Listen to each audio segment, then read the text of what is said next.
This week, we continue our cult classics with the mother of all cult films, Plan 9 from Outer Space from 1957. The greatest offering from kitsch director Ed Wood. Evil aliens attack the Earth and set their terrible Plan 9 into action. As the aliens resurrect the dead in an old graveyard, the lives of the living are in great peril. That's the plot, Joe. And for a while, I'm just going to take my glasses off because I look a little bit better as Vampira. Deb, let's talk about this movie. Sure. Okay. But I do have to take off these flashy and I have alien glasses because I can't see. And I have to put my glasses on, which is going to wreck the allure. 3 down to 1. Let's let this saucer blast. 3, 2, 1, flip. Wow, actually I'm surprised you voted that high, but this is a 10 for me, folks. I love this film, and I'm partial, I will say that. I'm prejudiced, I will say that. But if you want a film to truly display what a B movie is in all ways, not just the film and the movie itself, but the characters, the director, the backstory, the front story. I mean, this is your number one cult classic, stereotypical B-rated movie. You're absolutely right. And I think that, well, first of all, it's crazy because back in the day, it is considered the worst movie that was ever made.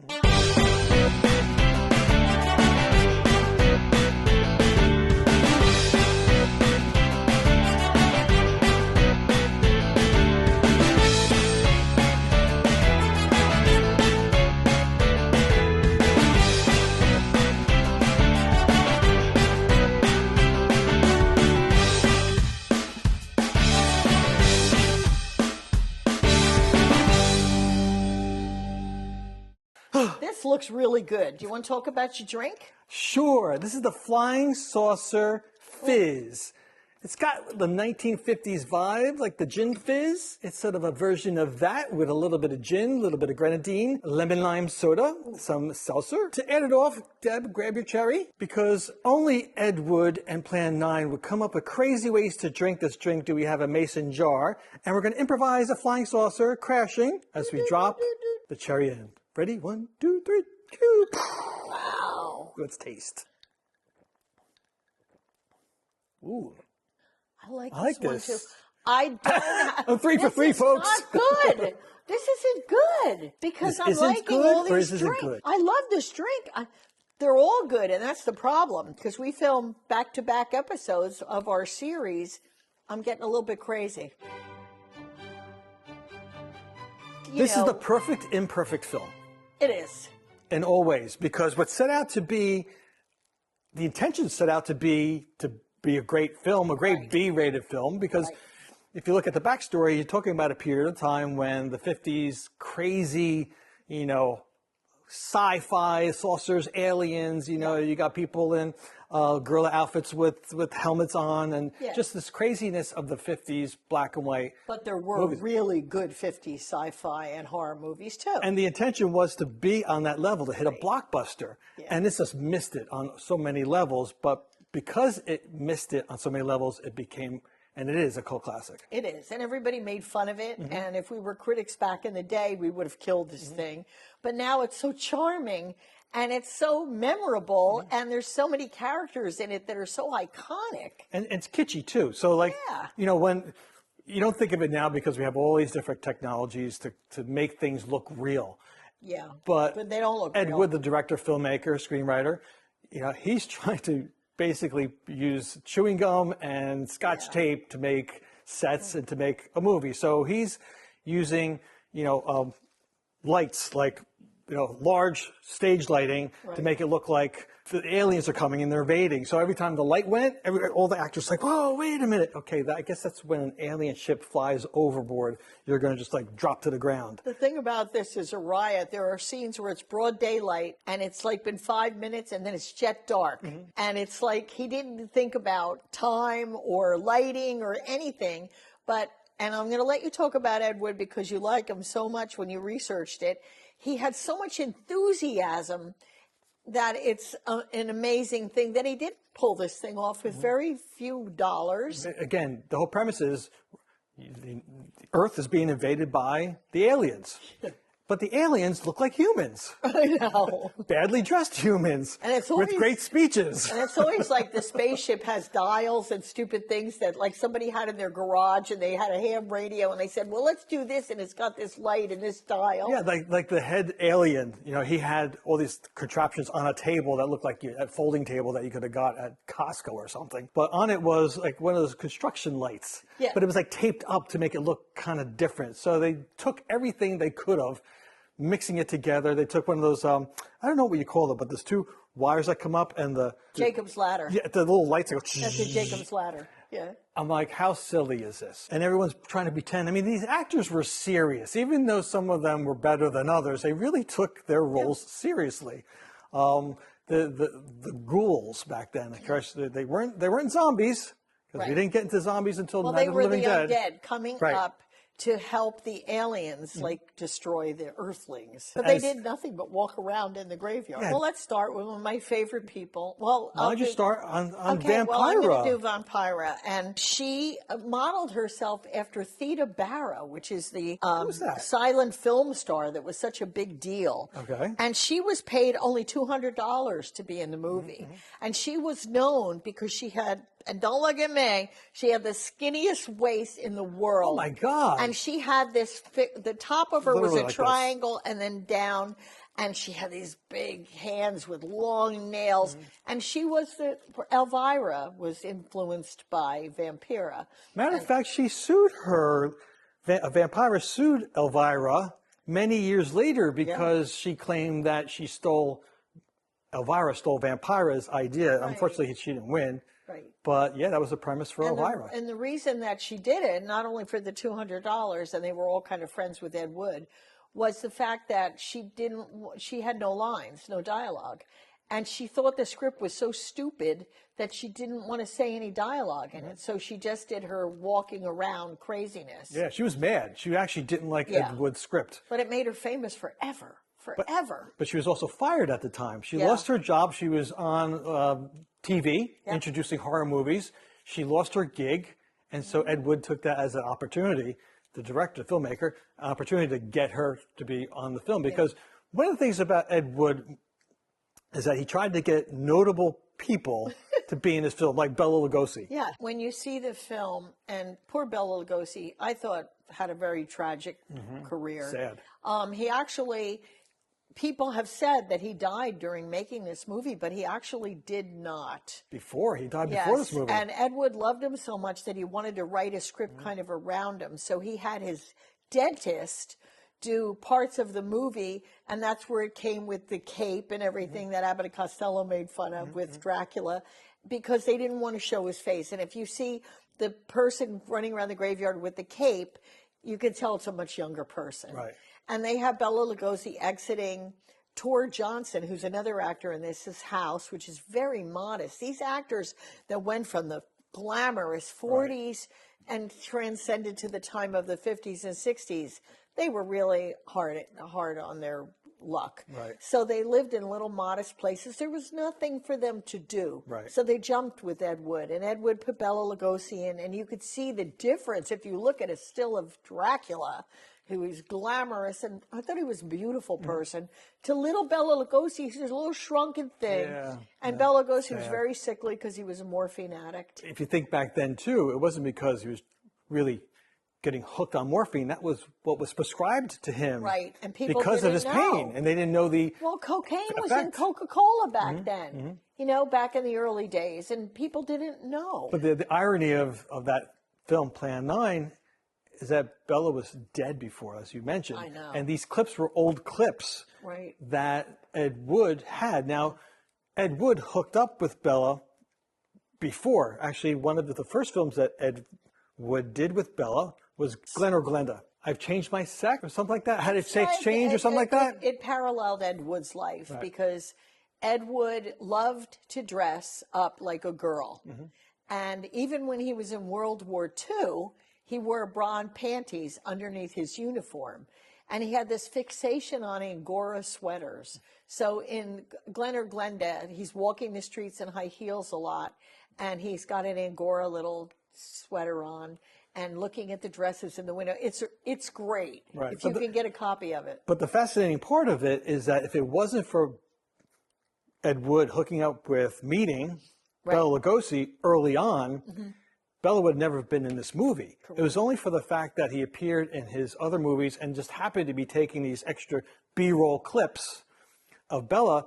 When he died, you know, it's like, oh, I'm screwed, basically. He's not going to be able to make his major film. He's not going to be able to get this blockbuster. But, wait a minute, I have these old clips, and I'll just mash them together. To take these old clips of, and the one scene that's in Plan 9 is Bela Lugosi coming out of his home. His wife had died. He was going to the funeral, and he's sad. He's smelling the rose. He, you know, it's really giving it his all, like just very dramatic. And then, of course, right after that, he gets hit by a car. He dies in the scene, but that never, he was never in the movie. You mentioned Tor Johnson, incredibly big, tall, but his background, he was a wrestler. You know, we say fake wrestling now, but actually it was real wrestling back then. Wrestlers, he was a Swedish wrestler. And Ed would happen to see him, notice him, and said, "Yeah, I got a part for you in the film." Now, the man couldn't walk or act. He had a tough time, like sort of, but he was perfect for the role. He's the police captain. And then he gets attacked, and he ends up dying, coming back as one of the henchmen of the crazy aliens that look like humans.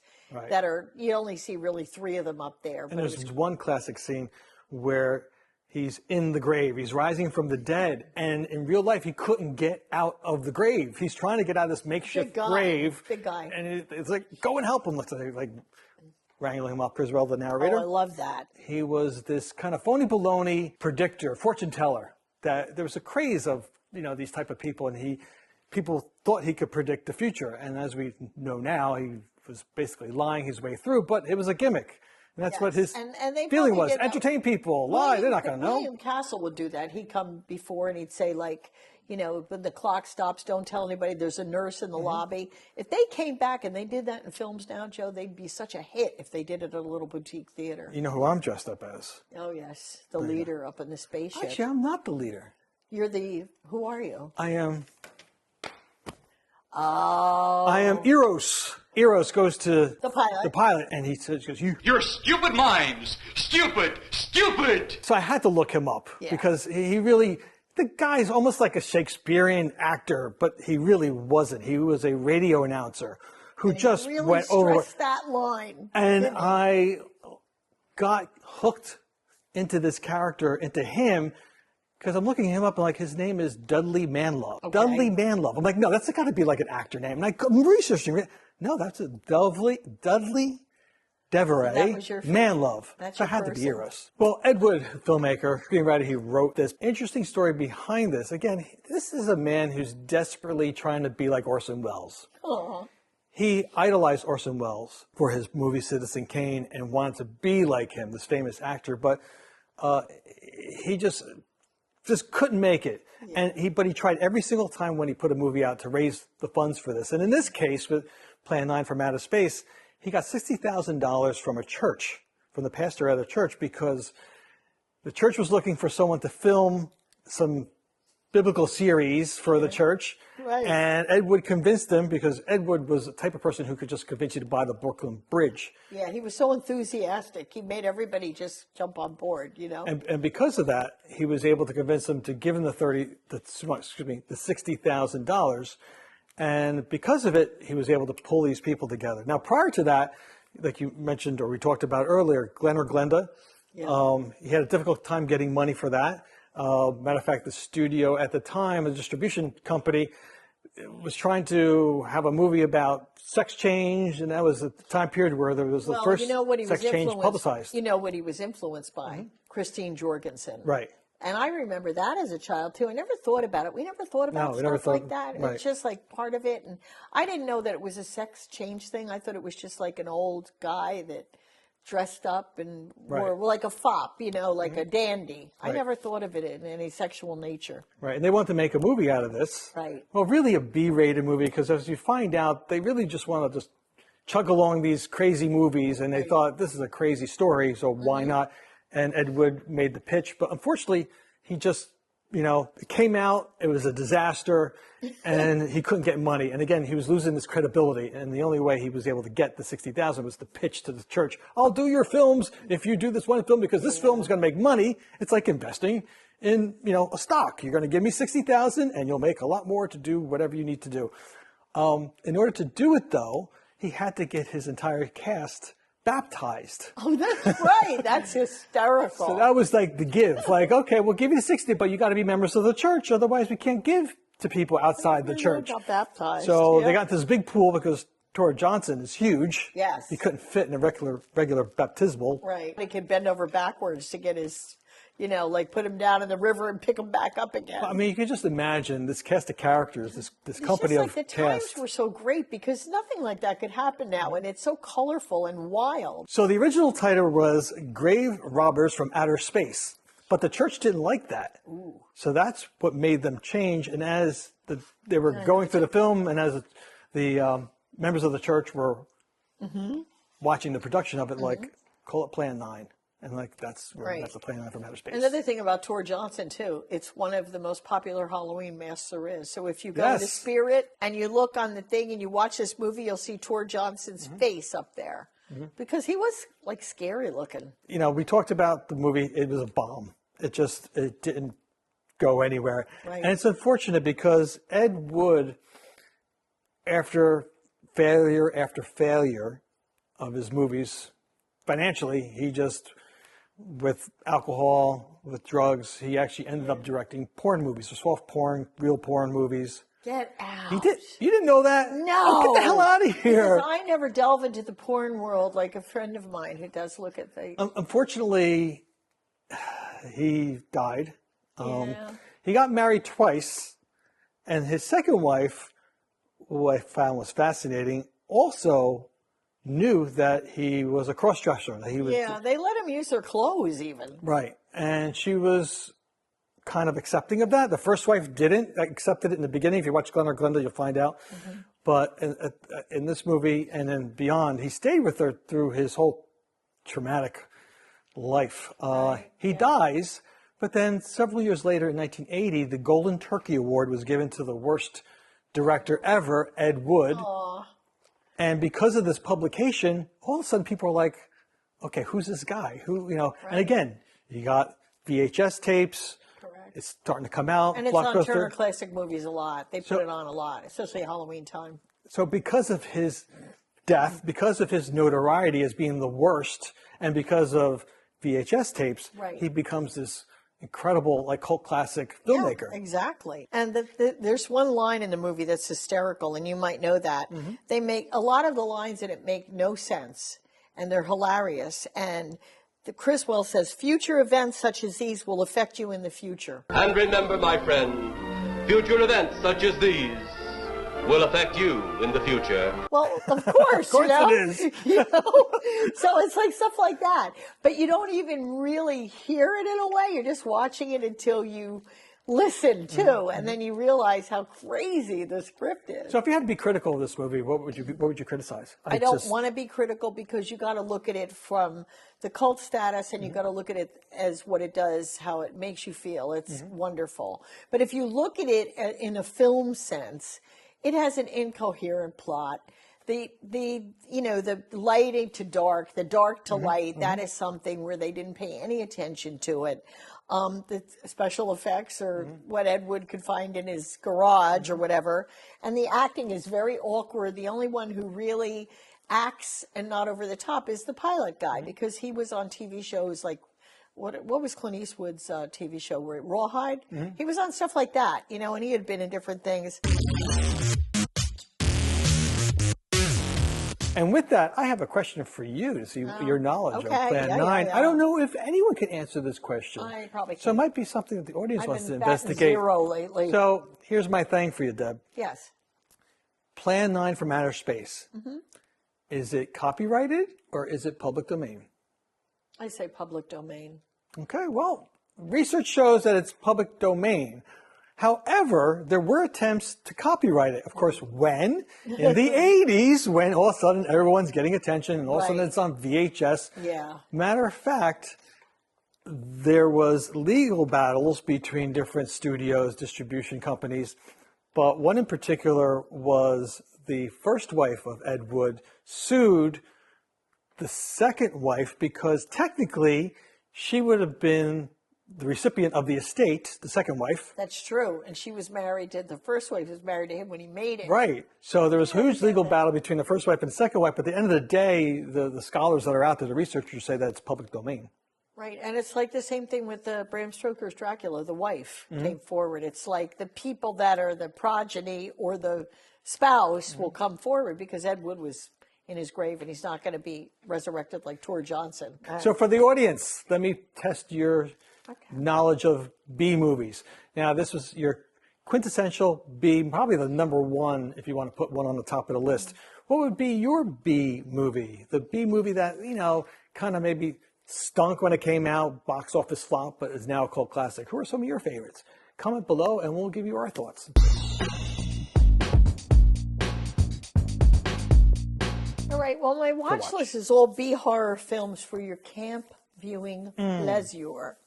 Number one, I love all these movies. I'm sorry, but I'm a crazy person that loves this stuff. Attack of the Crab Monsters from 1957. Scientists become trapped on a shrinking island with intelligent, murdering giant crabs. Can't get better than that. No. It's another great one, and we own this. I own this one. The Brain That Wouldn't Die from 1962 is really creepy. A doctor experimenting with transplant techniques keeps his girlfriend's head alive when she is decapitated in a car crash, and then he goes hunting for a new body for her.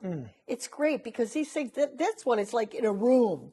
In a lab. It starts with a car thing, but then it's this one room, and they did it. The Giant Claw from 1957. Global panic ensues when it is revealed that a mysterious UFO is actually a giant bird that flies at supersonic speed and has no regard for life or architecture, meaning it flies into buildings. Number 4. Another great one, Robot Monster. 1953, the monstrous Ro-Man attempts to annihilate the last family alive on Earth, but finds himself falling for their beautiful daughter, and that is the gorilla with the helmet on. That goes up the hill. I can never remember that title. And down the hill. He walks up hills and then down hills. They do it like 100 times, and they live in a cave, and they all have clean clothes, and you don't know why. Number 5 is the movie Ed Wood. 1994, ambitious but troubled movie director Ed Wood Jr. played wonderfully by Johnny Depp when he made good choices. He tries his best to fulfill his movie aspirations and dreams despite his lack of taste or talent. Martin Landau won an Oscar for this supporting role playing Bela Lugosi, and it was directed by Tim Burton. Love them all. You gotta see them. They're on TV a lot, these pictures. Right. I tout Turner Classic Movies and the Movies channel, and I think you can get a lot of them on Max. After we're dead and everyone's watching this and Bold Media is earning millions from this show, because I'm telling you, wow. That's when the audience will appreciate us. But for now, we encourage you to watch this movie, our show, and Deb. So we're going to be jumping on our ship, our flying saucer, and blasting away. Yes. But where we're going next, Deb? Joe, we really never know where we're going till we get in the Reel Watchlist-atron. We get in that Martian, and we drive wherever it ends up. And then we'll go there.